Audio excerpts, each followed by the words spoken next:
میں ہوں محمد یاسین اور آپ دیکھ رہے ہیں یاسین ٹی وی۔ ملک ایران کا بادشاہ کئی دنوں سے پریشان تھا، حالانکہ ہر طرف خوشحالی کا دور تھا، مگر بادشاہ کی پریشانی کی وجہ اس کی اکلوتی بیٹی تھی۔ ہر باپ کی طرح بادشاہ بھی اپنی بیٹی کی شادی کر کے اپنے فرض کو نبھانا چاہتا تھا، لیکن اس شہزادی نے بھی ایک عجیب اعلان کر رکھا تھا کہ جو شخص اس کے 3 سوالوں کے جواب دے گا تو وہ اس سے شادی کرے گی۔ آس پاس کی ریاستوں کے کئی شہزادے آئے مگر سبھی ناکام لوٹے۔ اس ملک میں ایک نوجوان رہتا تھا جس کا نام اعظم تھا۔ اس نے اپنے والد سے کہا کہ وہ بھی اپنی قسمت کو آزمانا چاہتا ہے۔ اعظم کے والد ایک عالم تھے اور برسوں سے لوگوں میں علم کی روشنی بانٹ رہے تھے۔ ملک فارس کا وزیر اعظم، بڑے بڑے درباری اور اس شہر کا قاضی بھی ان کے شاگرد تھے۔ جب باپ نے اپنے بیٹے کی خواہش دیکھی تو بولے، بیٹا اگر تم ناکام لوٹے تیرا کچھ نہیں جائے گا، لوگ کیا کہیں گے کہ ایک عالم کا بیٹا ناکام ہو گیا۔ اعظم اپنے والد سے کہنے لگا، بابا بڑے بڑے شہزادے لوٹ گئے، اگر میں بھی ناکام ہو گیا تو کیا ہوا؟ یہ تو ایک مقابلہ ہے، جو بھی جیت لے اور شاید وہ خوش نصیب میں بن جاؤں۔ آخرکار باپ کو اپنے بیٹے کی ضد ماننی پڑ گئی اور اعظم خوشی خوشی محل کی طرف چل پڑا۔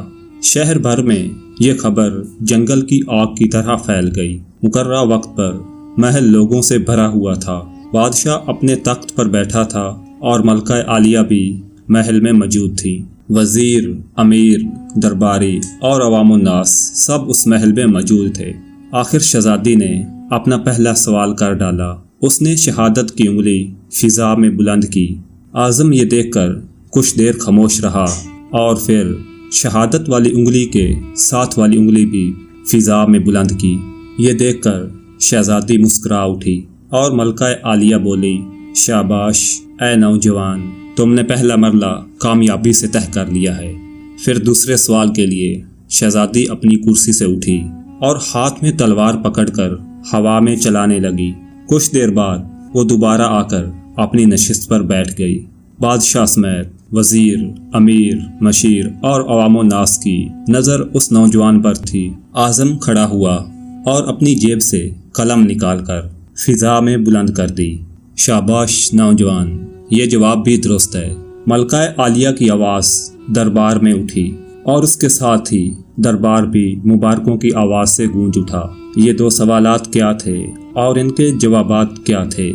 ہر شخص اس بات پر غور کر رہا تھا کہ شہزادی نے کیا پوچھا اور اعظم نے کیا جواب دیا۔ دربار میں موجود لوگوں کے لیے یہ ایک راز تھا۔ اور پھر شہزادی نے اپنا تیسرا سوال کر ڈالا۔ شہزادی تیزی سے سیڑھیوں سے نیچے اتری اور تیزی سے سیڑھیاں چڑھ کر اپنی نشست پر بیٹھ گئی۔ یہ سوال بہت عجیب و غریب تھا۔ دربار میں ہر طرف خاموشی چھا گئی اور لوگوں کی سانسیں رکی ہوئی تھیں۔ آخر اعظم کھڑا ہوا اور اپنے دل پر دایاں ہاتھ رکھ کر شہزادی کی طرف دیکھنے لگا۔ مرحبا مرحبا اے نوجوان، مبارک ہو۔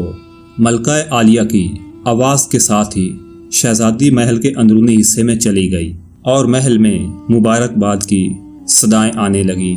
لوگ خوشی سے جھوم رہے تھے اور اعظم دل ہی دل میں اللہ پاک کا شکر ادا کر رہا تھا کہ جس نے اسے یہ اعزاز بخشا۔ اور بادشاہ نے اعظم سے پوچھا کہ اے نوجوان، کہ ملکہ عالیہ کو تم نے مطمئن کر لیا، اب یہ بتاؤ کہ تم سے کیا پوچھا گیا تھا اور تم نے کیا جواب دیے، اور اگر تم نے ایک بھی غلط جواب دیا تو تمہاری گردن اڑا دی جائے گی۔ اعظم اور اعتماد انداز میں کھڑے ہوئے بولا کہ اے بادشاہ سلامت، کہ شہزادی نے ایک انگلی کھڑی کر کے پوچھا تھا کہ کیا تم اللہ کو ایک مانتے ہو، اور میں نے 2 انگلیاں کھڑی کر کے جواب دیا کہ اللہ اور اس کے رسول صلی اللہ علیہ وآلہ وسلم اٹل ہے۔ تو بادشاہ نے مسکرا کر کہا، بہت خوب۔ پھر اعظم بولا کہ اس کے بعد شہزادی نے تلوار چلا کر پوچھا تھا کہ کیا تلوار سے بھی بڑا کوئی ہتھیار ہے؟ تو میں نے کہا کہ قلم کا وار تلوار کے وار سے زیادہ کارگر ہوتا ہے۔ تو بادشاہ نے کہا کہ اے نوجوان، تم نے ہمارا دل جیت لیا ہے اور تم نے یہ ثابت کر دیا کہ جاہ و جلال علم کے سامنے کچھ بھی نہیں۔ لیکن یہ بتاؤ کہ شہزادی کا تیسرا سوال کیا تھا؟ بادشاہ نے اعظم کی حوصلہ افزائی کرتے ہوئے یہ پوچھا تو اعظم نے آسمان کی طرف دیکھا اور کہنے لگا کہ بادشاہ سلامت۔ شہزادی دربار کی سیڑھیاں اتری اور دوبارہ سیڑھیاں چڑھ کر تھک کر کرسی پر بیٹھ گئی۔ انہوں نے پوچھا تھا کہ میں تھک چکی ہوں، لیکن میرے جسم کی ایک چیز نہیں تھکی۔ تو میں نے جواب دیا کہ دل، کیونکہ دل انسانی جسم میں وہ واحد چیز ہے جو پیدائش سے لے کر موت تک بغیر تھکے دھڑکتا رہتا ہے۔ تو بادشاہ نے اعظم کو اپنے پاس بلا کر اسے اپنے گلے سے لگا لیا اور کہا کہ اے لوگو، تم گواہ رہنا کہ میں نے حقدار کا حق ادا کر دیا ہے۔